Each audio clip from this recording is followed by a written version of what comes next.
Asto. Magandang araw sa atin lahat mga kababayan, saan man pa.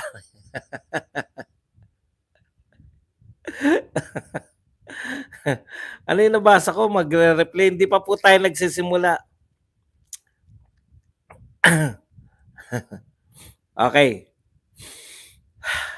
Magandang araw sa atin lahat mga kababayan, saan man panig kayo ng daigdig naron. Dito na naman tayo sa another episode ng ating vlogs, Badong Aratilis po. Pag-uusapan natin ngayon, ito po, no? Franz Castro at Sator Ocampo ay guilty sa kanila pong kaso, hinggil po dun sa yung pagdadala nila, no? Ng mga bata sa Talaingod at Davao del Sur. Davao, ano yung Talaingod? Baka Davao del Norte. Okay.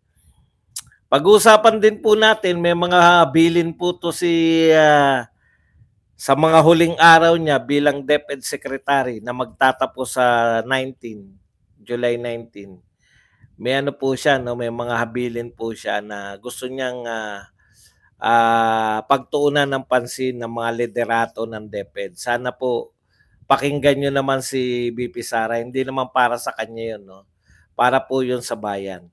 At syempre, ilang pong detalye nung may na po na lang yung mga global news agency, yung mga sa labas po na USA, na matindi pa rin po yung ganun na nga sinapit ni Trump, na po nila yung isang news agency sa Amerika na pinabababa po yung pong totoong nangyari, no? Sinasabi, dalawang headline ng CNN, yung isa sinasabi po na Donald Trump yung hasapol, no? Yung parang nahulog, parang ganun yung gusto lang nilang palabasin. Yung isa naman, incident, recovers from incident that happened in a rally. Putya, sabi nga nung taga-Australia na anchorwoman, bakit hindi masabi ng CNN na ang ginawa kay Donald Trump ay isang assassination attempt? In-assassinate siya. Nakaligtas lang, no? Ganun po kasimple. Ganun po yung media natin, no? Media. Nakapatan kasi pati media natin, eh. Tinitignan ko nga kanina, eh. No? Tinitignan ko yung Philippine Daily Inquirer. Ewan ko kung nagbago na ngayon, inquirer.net. Tignan natin, ha, kung kinover na nila tong pagiging guilty. Kaya nag-alanganin ako, eh. Sabi ko, ano kaya to? Fake news kaya to na guilty na sila Franz Castro kasi wala sa ibang dyaryo, eh. Oh, tignan nyo. Hindi mo talaga mapagtitiwalaan, eh. Hanggang ngayon, wala pa rin sa dyaryo natin, no? Ito po, isa sa pinakasikat na dyaryo, wala pa rin po yung guilty. Samantalang mas ganito po sila, wala, oh. Mas importante pa dito sa mga dyaryo natin yung ideklara na persona non grata si Pura Luca, persona non grata sila Labador. Pero ito, importante po ito, eh. Mahalagang balita, eh. Ganun po sila, eh, no? Yung media talaga hindi mo na pagtitiwalaan. Parang may tinatago. Isa lang talaga media yung Isa lang talaga yung media na nakabalita kagad. Ito po yung SMNI. Napilit. No? Sinasabihan pa na sila pa yung fake news. Okay, ito po ang balita dyan, no? Mula po sa SMNI. 4 hanggang 8 taon na pagkakakulong ang ipinataw na parusa ng mababang hukuman laban kina ACT Teachers Congresswoman Franz Castro, dating Congressman Sator Ocampo at iba pa matapos na patunayang guilty sa paglabag sa Special Protection of Children against Abuse, Exploitation, and Discrimination Act. Ito po ay batay, napatunayan po sila nagkasala. Sino ba yung judge? Tagum City Regional Trial Court.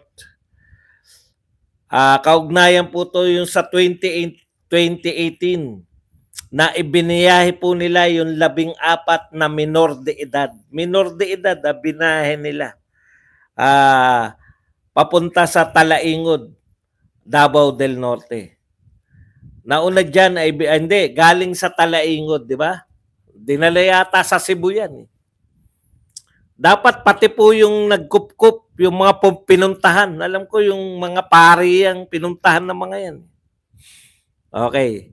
Nauna dyan ay binasura rin ng Korte ang depensa ng mga akusado na bahagi ng kanilang educational mission ang ginawang recruitment sa mga minor de edad.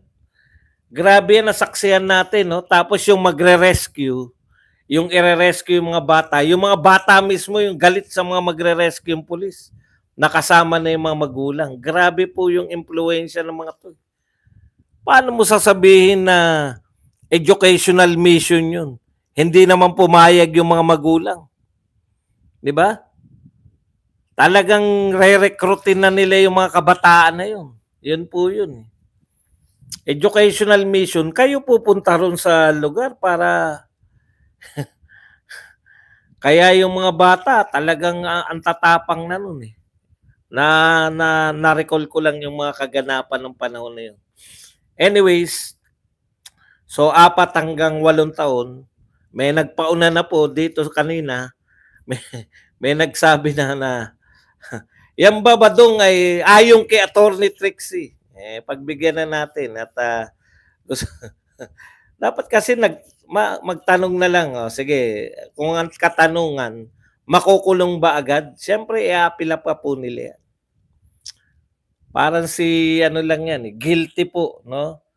Si anong pangalan nun? Yung si Maria Ressa, 'di ba guilty 'yun? Tapos inapila. Apila pa lang yan dahil regional trial court pa lang. So pwede pang i-apila yan sa Court of Appeals. Pag guilty pa rin sa Court of Appeals, pwede pa nilang i-apila yan sa Supreme Court. Pero yung korte na po nagsabi na guilty sila, kakaiba na po yun. No? Convicted ka. Yun po ang ibig sabihin, on appeal ka lang. Thank you very much kay Romeo sa 2 Australian dollars.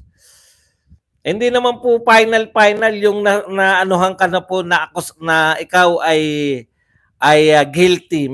Guilty ka na po eh. Inaapila mo yung guilty mo. Pero ikaw ay convicted na. Yun po yung ibig sabihin nun. Pwedeng nakalaya ka pa ngayon kasi magpapiansa ka. Piansable eh. 4 to 8 years lang. Ang mga hindi po piansable, yung mga ang habang buhay o reclusion perpetua. Habang buhay na pagkakabilanggo. Okay. So ano po yung implikasyon niyan, no? Ito po, makikita nyo po kung anong uri ng gobyerno meron tayo. Kasi yan yung pinili nilang kampihan eh. Di po ba? Alam nila. Alam nyo ako kung ano akala ko? Akala ko tapos na yung kaso na yun. Akala ko na pinalaya na sila. Yung pala, nagpiyansa lang. Tuloy-tuloy pa pala yung kaso, no? Kaya po convicted yan. Ito ang katanungan dito sa gobyerno na to. Meron kayong ka-unit team na nagngangalang Sara Duterte. In fact, hindi lang siya simpleng ka-unit team.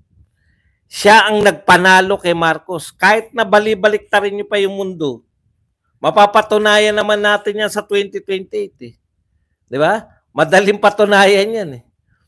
Magpa-ilaban nyo kay Sara Duterte at nang makita natin kung kayo talaga. Kasi binabaliktad ng mga to eh. Si Marcos daw ang nagpanalo kay Sara Duterte. Napakalaking kalokohan. Kayo nga nanliligaw sa Davao eh. Kayo nga punta ng punta kasama yung kapatid mong Manggarin. No? Okay. Kaya ang ibig ko sabihin, eto, yung kaso na to, maganda pong sukatan to kung anong uri ng gobyerno meron tayo. Alam mo, Prince Harry, kung ano-ano mga pinagsasabi mo lang. Bakit ka ba, wala namang katuturan, blue na ako, blue na ako, blue na ako. Kung ano-ano lang mga pinagsasabi mo. Hindi ka nalang makinig o magtanong ng may direksyon.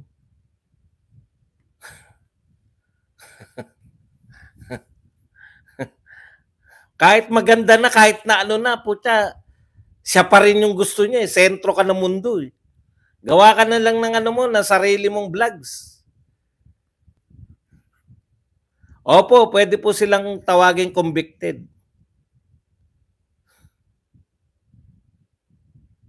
Wala naman po, paulit-ulit pa.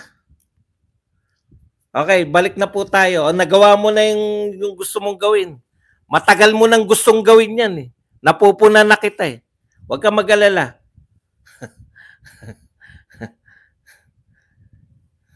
Masyadong ano, hindi lang ngayon niya ginagawa yan.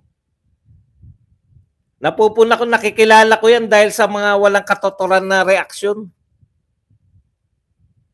Okay.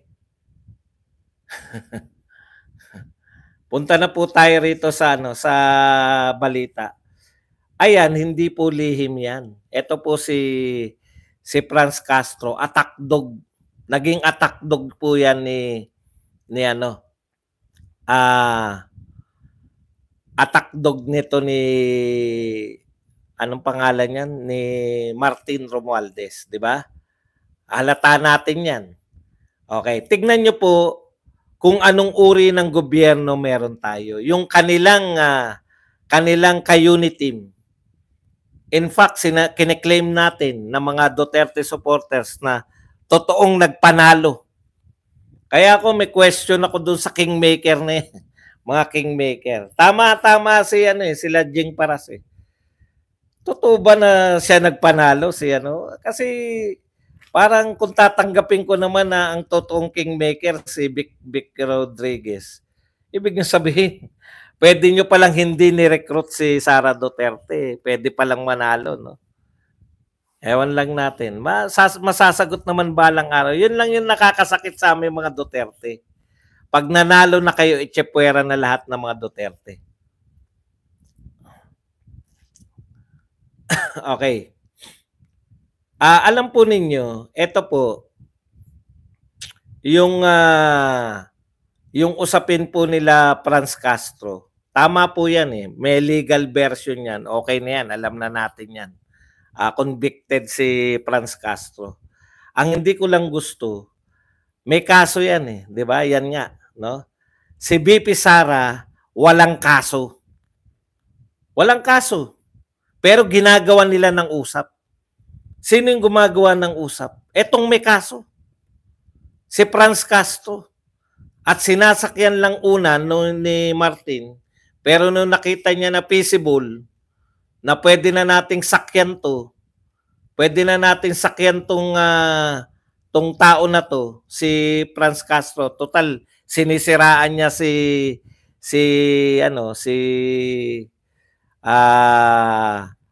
Sara Duterte. Makaka-gain dyan si Martin. Tingnan ninyo, anong uri ng gobyerno meron tayo. Mas pinaboran nyo pa yung taong kakampi nyo na, pero mas kinampihan nyo pa yung kumakalaban sa taong kakampi nyo. O ngayon na napapatunayan kung anong uri ng tao yung kinampihan ninyo.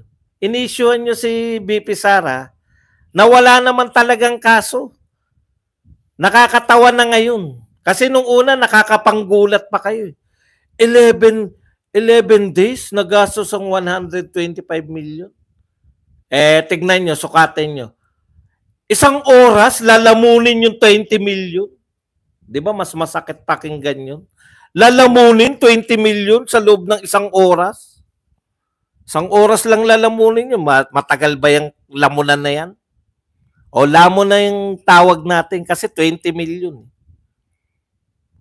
Kung yung oras nga 20 million, ilang oras lang. Hindi, wala nag-question. Di ba? Alam nyo kung gaano ka, anong tawag dito sa gobyernong ito? Anong uri ng gobyerno to, yung ipokrito? Kino-question yung 11 days na 125 million. Yung 20 million, wala nagko-question. Ilang oras lang nilang lalamunin. Masakit yung salitan lamon, no? Lalo na sa mga munyaman. Pagsasabihan kayo ng isang munyerap na paglamon niyan 20 million. Talagang ganun. Pasakitan tayo. Pinasasakit niyo yung mga sikmura ng mamamayang Pilipino. Tapos lalamon kayo ng 20 million. Ngayon, ang nakakapagtaka sa inyo, kung questionin niyo, ginastos ng 11 million, ang drama eh. Same people. Hindi nag-question sa 20 million. Nagagastusin ng ilang oras. Oras ha? Oras lang yun ha? Wag ng isang oras. Baka i-technical pa tayo. Bakit tatagal ba ng isang araw yung SONA? Gagastos kayo ng 20 million? Pero grabe kayo kung makapagtanong 11 days, 125 million.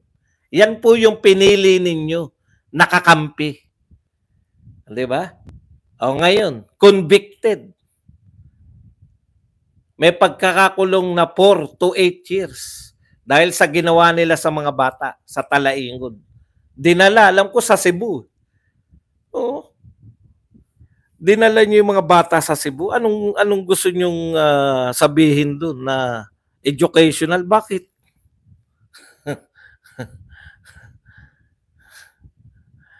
Okay. Yan po yung pinili ninyo. Alam nyong may kaso yan. Pero mas pinili nyo maging kakampi, mas pinili nyo ka-unity yan na may pagkakasala sa batas kaysa dito sa Vice President na ino-a nyo lang yung 11 million. Ay 11 days na 125 million. Pero, di ba?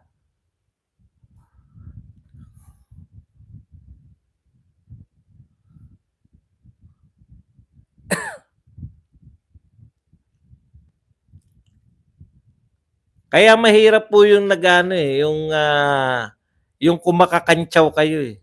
Ni isa pong kaso, wala pong kaso si si Sara Duterte sa 125 million. Pero etong mga nag-aakusa, yan ang pasimuno si Franz Castro eh. Nag-aakusa. Yun ang tunay na may kaso. At hindi po kaso sa simpleng kaso, sa minor de edad. Biruin mo mga minor de edad, gagawin mong ngayon, makikita nyo po yung valuing. Sa value siya ng tao eh. Sa mga pinapalibot mo sa sarili mo, sa mga kinakampihan mo. Di ba ito yung pinagtanggol mo, Martin? Galit na galit ka kay Pangulong Duterte dahil isa kayo, hindi ko alam kung si Martin mismo yung mga alipores niya. Yung akala nyo ay pinagbabantaan ni Pangulong Duterte. Nakalimutan ko na yung eksaktong sinabi ni Pangulong Duterte. Yan kasi, yan din yung nagkaso kay Duterte na pinagbabantaan daw yung buhay niya. Di ba? Si Franz Castro. Naroon tayo nun eh. Yun yung unang rallying sama natin sa may Quezon City Hall of Justice. Ang lakas ng loob mong magsampa ng kaso kay Pangulong Duterte na death threat, di ba? Death threat. At pinagtanggol siya nila Martin at ng mga alipores niya diyan sa Kongreso. Yan po ang pinagpalit ninyo kay Sara Duterte. Convicted sa kaso. Okay. Hindi po ibig sabihin ng convicted, itatama ko lang po, hindi po ibig sabihin ng convicted ay hindi na pwedeng umapila. Appealable po yan. Para lang malinaw. No? Okay, punta po tayo dito sa iba pa.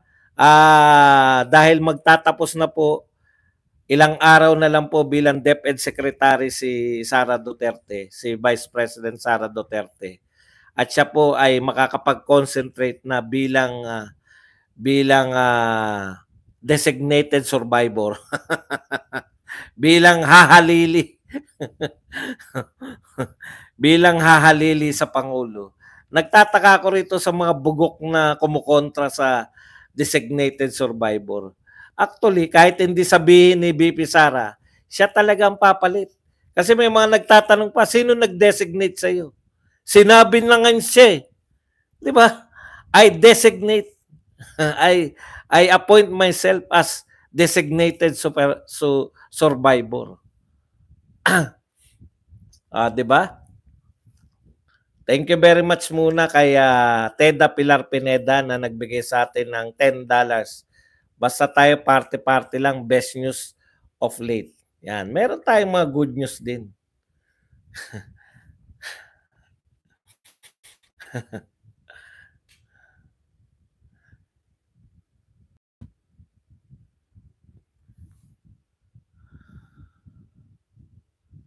Alam nyo po, wag nyo na pong pakialaman yung mga moderator natin. Ano lang po kayo, kinig na lang po kayo.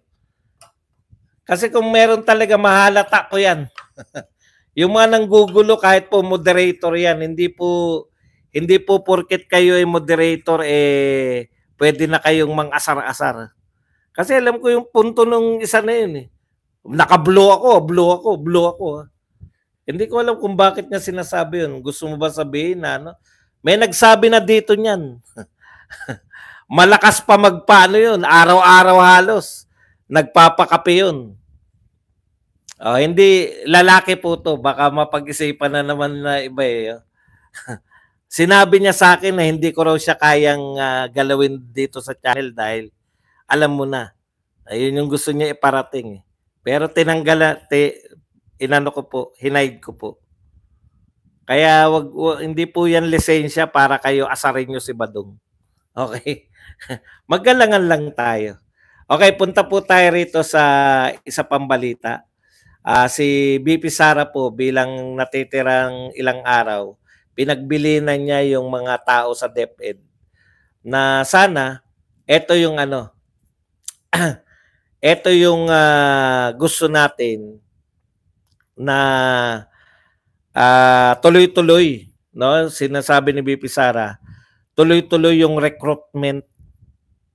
Alam niyo na kung ano yung sinasabi niya recruitment. Nire-recruit po yung mga estudyante ng DepEd.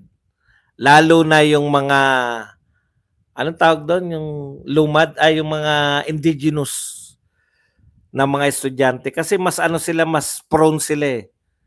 Mas mahirap kasi mas madaling ano eh. Mas mahirap na yung mga estudyante mas madaling matukso ba. Tsaka mas malayo sa tuloy-tuloy po yung pagre-recruit sa DepEd ng mga grupo na to. Kaya sana bantayan daw po, sabi ni BP Sara. IPs, no, yung indigenous peoples. Yan po yung pangunahing pinoproblema ni Inday Sara sa pag-alis niya sa DepEd. Kaya yung mga nagsasabi na wala siya nagawa, di ba? Naging aware tayo na tuloy-tuloy po yung recruitment. Totoo naman yun eh. Kawawa po balang araw pag yung mga na-recruit, lalo na mga senior high school na, malalaki na yan, no? O may mga edad na. Kawawa po yung mga teacher dyan balang araw pag maraming na-recruit yan. Tapos iba kasi, iba yung tinuturo nila eh, no? Yung pati paggalang sa mga guro. Sana may paggalang pa rin, no? Tignan nyo pa rin yung mga teacher nyo, yung mga nare-recruit. Hindi yung bahagi yung eskwelahan ng panunupil o bahagi eskwelahan ng pagpapalaganap ng mga maling, di ba? Ganun yan eh. So, yun po yung kabilin-bilinan ni BP Sara na maging alisto pa rin yung departamento sa mga nagre-recruit. Okay, tignan po natin tong ano, yung isa pa ring good news. Nagsalita na rin po si Mayor Baste Duterte. Yung sinasabi po, marami po kasi nagsasabi na wala naman yan, pakulo lang yan ng mga Duterte. Yung ano, yan, nagsalita na si Tatay Digong na hindi sila tatakbo. Kaugnay po niyan, no, yung pagtakbo po ng Dutertes. Minsan siyempre tayo rin nag-iisip rin tayo, gimmick lang nga kaya talaga 'to? Gimmick lang nga talaga ng mga Duterte yung ano, yung, ah, yung tatakbo kunwari. Pero nagpahayag na po na open siya sa posibilidad na tumakbo, 'no? Dahil eto yung ano nila katwiran, eh, dahil sa ginagawa nila o yung pangyayari sa politika ngayon. Alam na natin 'yan, eh, 'no, masyado silang involved kasi sila talaga direkta, eh.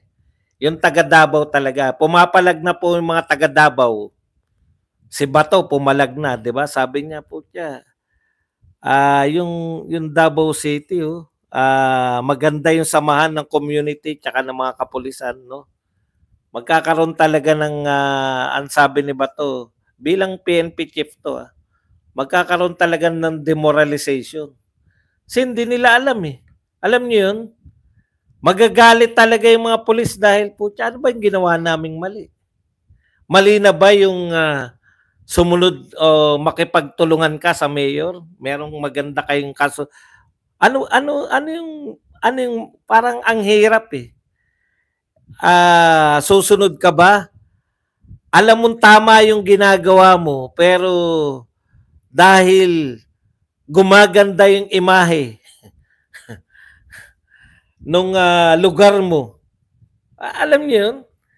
Gaganda yung imahe ng lugar nyo dahil sa nakikipagtulungan kayo sa mayor, yung mayor nakikipagtulungan sa inyo, tapos kayo, maganda yung samahan ninyo sa community. Wala pong ibang magiging resulta yun, eh. Di ba? Yan yung point ng mga taga Davao. Walang magiging ibang resulta yun. Yung magandang samahan ng mga pulis at komunidad, pati ng mga local government official, kung hindi kabutihan para sa mga mamamayan. Pero questionin mo, bakit kami ginaganito? Kung ikaw tapat na tao, no? Tapat ka sa sinumpaan mong tungkulin, magagalit ka, eh. Bakit kami? Kung ang ganda na resulta ng ginagawa namin, second safest sa buong Southeast Asia ang Davao. Bakit kami ang tatanggalin sa serbisyo? Bakit kami ang ililipat? Maganda yung samahan namin ni Mayor, maganda yung samahan namin ng community sa Davao. Yun yung problema, na pinilitika nila lahat. Kaya okay na rin yun sa isang banda kasi yung yung hindi pinag-iisipan na sumabak na bilang senador katulad ni Mayor Baste, nagiging open sila ngayon. Tumakbo na lang kami sa sa national level para mas mesay kami. 'Di ba yan yung angal ni Baste? Nasaan na yung mga senador na natulungan namin? O yung isang senador, bumaliktad na, tol. Okay yan, tol. Yung isang senador, wala na tayong maasahan. Gayong kawawa talaga, eh. Pag ikaw taga Davao siguro, ramdam na ramdam mo kung anong ginagawa sa inyo. Mula sa KOJC hanggang sa mga kapulisan. Grabe.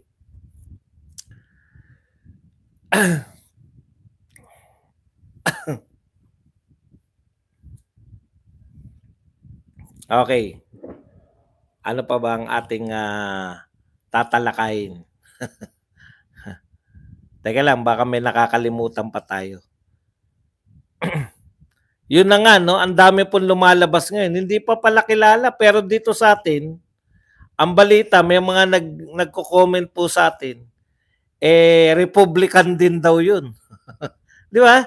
Yung pala, tinitignan ko ngayon, hanggang ngayon, hindi pa rin nila yung ano talaga yung suspect, para saan. Sabi ko, ang bilis ng balita para ganun talaga yung ano no? Pinalalabnaw nila yung galit ng mga maka-Trump.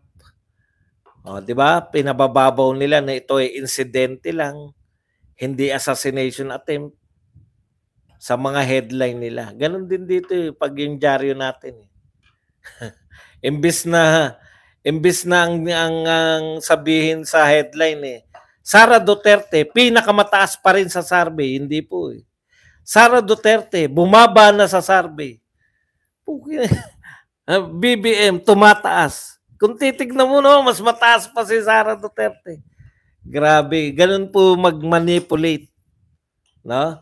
Pag ano po yan, pag vlogger po ang nagsabi niyan, eto na kagad si Vera Piles, i-correct.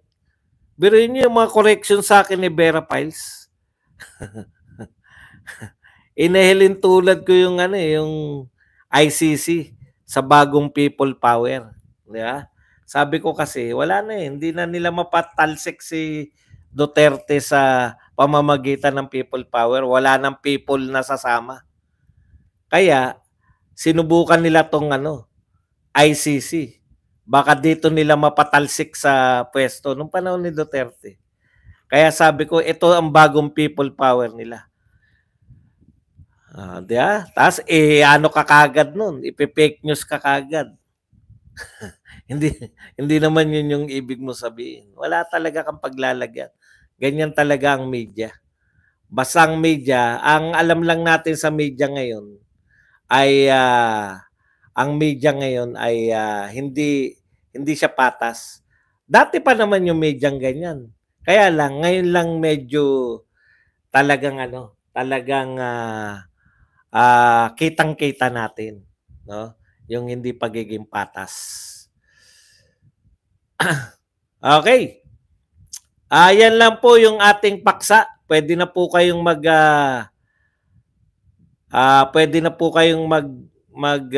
komento. Pwede na po kayong magtanong. At higit sa lahat, pwede po kayong magpakape. Yan ang importante. JCC, hirap bumati ngayon na pagkakamalang kang bangag. Jerkads, gusto kasi yung gumanti yung mga oligarko sa mga Duterte. Sherry, Edward, sino ba yan? Pakiklaro. Ano ba yung Edward? Alam nyo,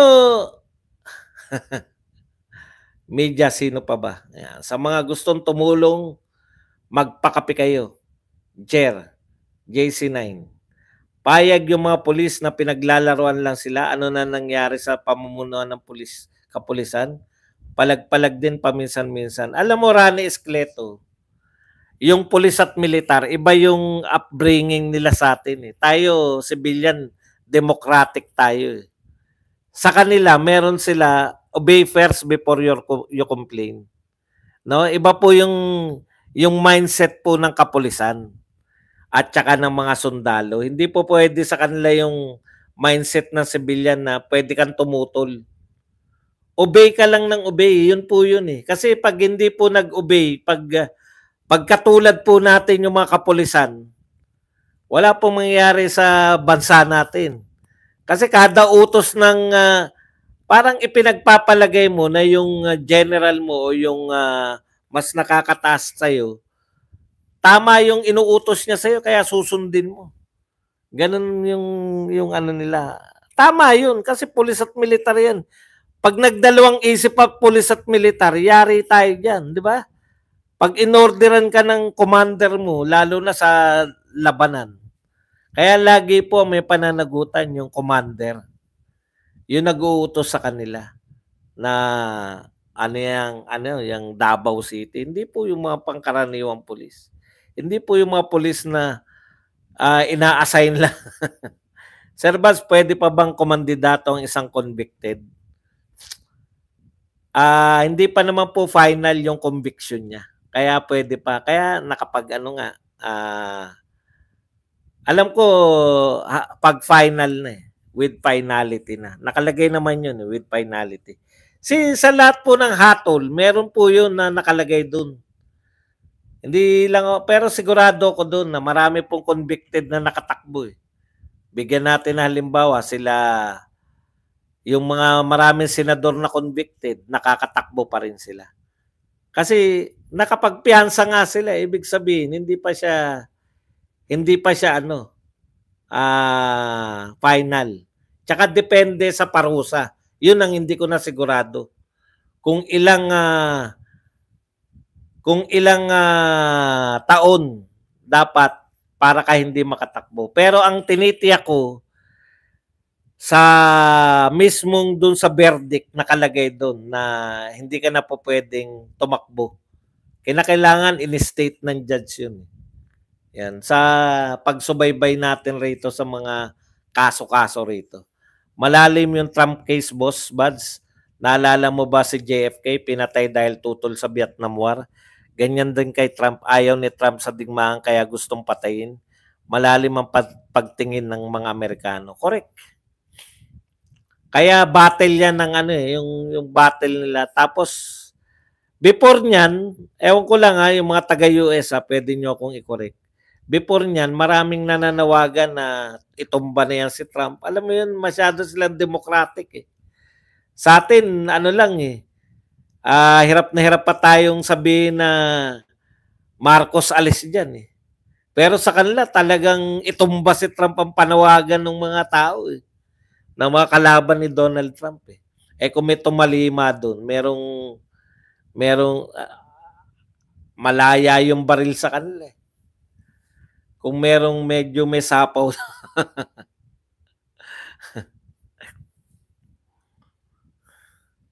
Tsaka napapanood natin